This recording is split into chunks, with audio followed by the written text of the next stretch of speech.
శిలలాంటి నాకు జీవాన్ని పోసి కలలాంటి బ్రతుకు కళతోటి నింపి వలపన్న తీపి తొలిసారి చూపి ఎదలోని సెగలు అడుగంట మాపి తులివెచ్చనైనా ఓదార్పు నీవై శృతిలయలాగా జత చేరినావు.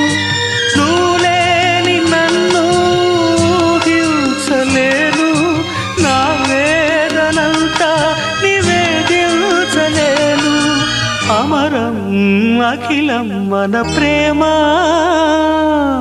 ప్రియతమా నా హృదయమా ప్రేమకి ప్రతిరూపమా.